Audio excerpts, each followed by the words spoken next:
என் அன்பு குழந்தையே, மூச்சு விடுவது உடம்பின் இயல்பு போல என்னை சதா நினைப்பதும் உன் ஜீவனுக்கு இயல்பானால், அதாவது பழக்கமானால், நீ எப்போதும் சாதாரணமானவர்களுக்கு அறிமுகம் இல்லாத சச்சிதானந்தத்தில் திளைத்து இருப்பாய்.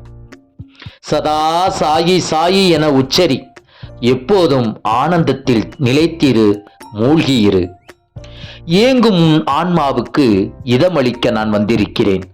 அலைபாயும் மனதை சாந்தப்படுத்த வந்திருக்கிறேன். உன் வலியை தீர்க்க என் அன்பெனும் அமிர்த மழையை பொழிய வந்திருக்கிறேன். வெயிலின் வெப்பம் அதிகமாக இருக்கும் பொழுது பாதுகாப்பு என்ற என் குடையை உன்மேல் விரிக்க வந்திருக்கிறேன். உனக்காகவே நான் வந்திருக்கிறேன் குழந்தாய். என் பசியை தீர்க்க அன்னை பாய்ஜா பாயி காடுகளில் அலைந்து திரிந்தார். அன்பான லட்சுமி பாய் எனக்கு இரவும் பகலும் சேவை செய்தார். அன்னை ராதா கிருஷ்ணம் ஆகியோ எனக்கு மட்டுமின்றி என்னை காண வந்த ஆயிரக்கணக்கான பக்தர்களுக்கும் உணவளித்தார். சரி, எனக்காக நீ என்ன சமைத்திருக்கிறாய் குழந்தாய்?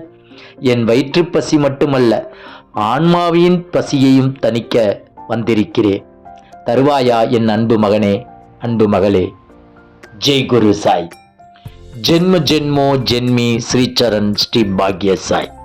नरपवी साई रामा. जय गुरुदेव दत्ता.